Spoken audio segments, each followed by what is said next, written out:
نحمده ونصلي على رسوله الكريم اما بعد۔ ترجمے والے قرآن پاک کا صفحہ نمبر 828، 23واں پارہ، سورہ یاسین، تیسرا رکوع، آیت نمبر 41 تا 45۔ اعوذ باللہ من الشیطان الرجیم، بسم اللہ الرحمن الرحیم۔ وآیۃ لہم انا حملنا ذریتہم فی الفلک المشحون وخلقنا لہم من مثلہ ما یرکبون وَإِن نَّشَأْ نُغْرِقْهُمْ فَلَا صَرِيخَ لَهُمْ وَلَا هُمْ يُنقَذُونَ إِلَّا رَحْمَةً مِنَّا وَمَتَاعًا إِلَى حِينٍ وَإِذَا قِيلَ لَهُمُ اتَّقُوا مَا بَيْنَ أَيْدِيكُمْ وَمَا خَلْفَكُمْ لَعَلَّكُمْ تُرْحَمُونَ۔ صدق اللہ العظیم۔ گزشتہ آیات میں اللہ تبارک و تعالی نے قیامت کی 2 دلیلیں ذکر فرمائی تھیں۔ پہلی دلیل بنجر زمین کو پانی کے ذریعے زندہ کرنے کی، اور دوسری دلیل دن اور رات کی۔ اب یہاں مرنے کے بعد والی زندگی کی تیسری دلیل ہے کہ اللہ تعالیٰ نے اس دنیا کو باقی رکھنا ہے جب تک اس دنیا میں سب انسان ایک مرتبہ موجود نہیں ہو جاتے۔ انسان اس دنیا میں نئی چیز نہیں ہے، اس کا جسم نیا بنتا ہے، روح اس کی پہلے سے اللہ تعالیٰ نے پیدا کر دی ہے۔ اب جتنی روحیں اللہ تعالیٰ نے پیدا فرمائی ہیں ان سب نے جسم کے اندر موجود ہو کر ایک دفعہ دنیا میں آنا ہے، اور وہ روحیں محدود ہیں، کوئی لامحدود نہیں ہے کہ ان کا سلسلہ کبھی ختم ہی نہ ہو۔ اربوں ہیں، کھربوں ہیں، جتنی بھی ہیں، بہرحال وہ محدود ہیں۔ ایک وقت آئے گا کہ وہ ساری روحیں اپنے جسموں میں منتقل ہو کر اس دنیا میں آ جائیں گی۔ جب ساری آ چکیں گی تو اس کے بعد پھر ہر ایک کا یہاں سے جانے کا بھی وقت طے ہے۔ جب ہر ایک اپنا دنیا میں وقت پورا کر کے دنیا سے چلا جائے گا تو پھر اس کے بعد دنیا ختم ہو جائے گی، پھر دنیا باقی نہیں رہے گی، پھر یہ جہان، اس جہان کا وقت، اس جہان کا نظام، اس کی سب چیزیں سب ختم ہو جائے گی۔ تو اللہ تبارک و تعالیٰ فرماتے ہیں کہ ذرا توجہ کرو کہ اس دنیا کا ابتدائی وقت تھا، نوح علیہ السلام کا زمانہ تھا، پانی کا طوفان آیا، اس وقت کی آباد دنیا میں پانی ہی پانی آ گیا،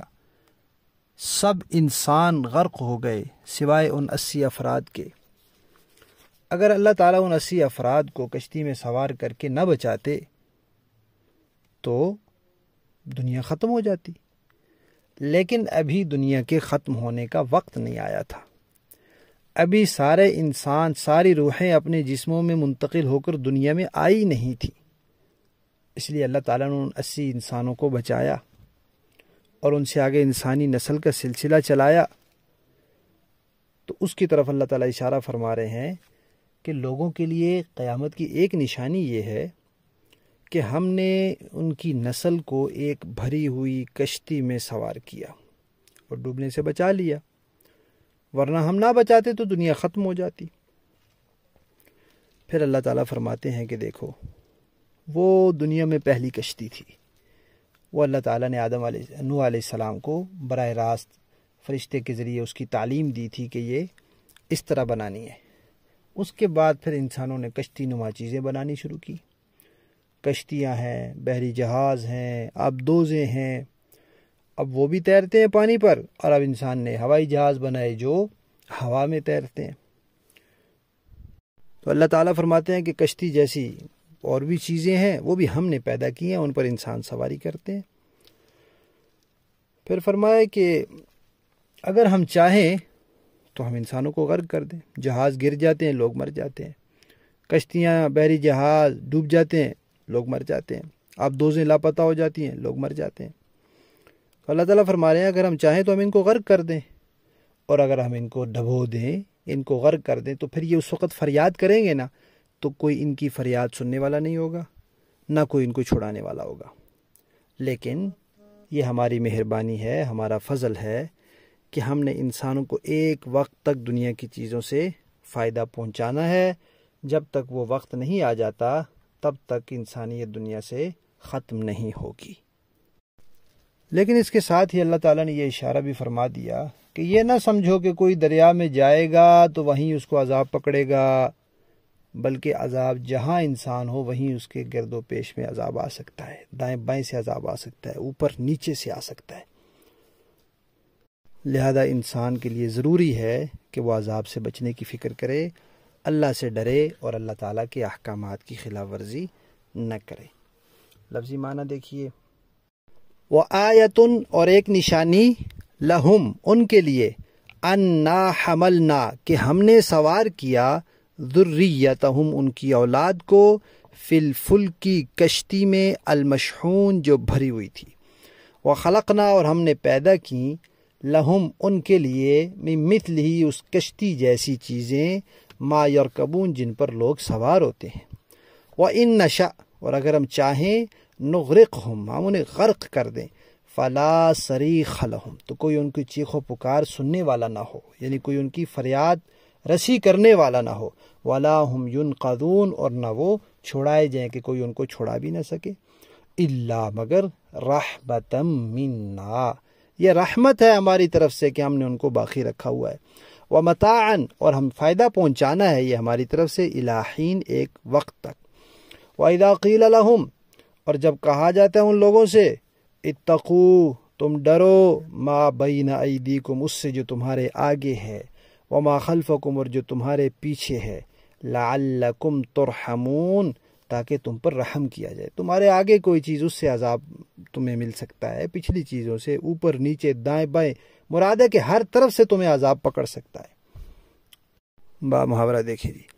وَآیَةٌ لَهُمْ أَنَّا حَمَلْنَا ذُرِّيَّتَهُمْ فِي الْفُلْكِ الْمَشْحُونِ اور ان کے لیے ایک اور نشانی یہ ہے کہ ہم نے ان کی اولاد کو بھری ہوئی کشتی میں سوار کیا، وَخَلَقْنَا لَهُم مِّن مِّثْلِهِ مَا يَرْكَبُونَ اور ہم نے ان کے لیے اسی جیسی اور چیزیں بھی پیدا کی جن پر یہ سواری کرتے ہیں، وَإِن نَّشَأْ نُغْرِقْهُمْ فَلَا صَرِيخَ لَهُمْ وَلَا هُمْ يُنقَذُونَ اور اگر ہم چاہیں تو انہیں غرق کر ڈالیں، جس کے بعد نہ تو کوئی ان کی فریاد کو پہنچے اور نہ کوئی ان کی جان بچا سکے، الا رحمتا منا ومتاعا الى حین لیکن یہ سب ہماری طرف سے ایک رحمت ہے اور ایک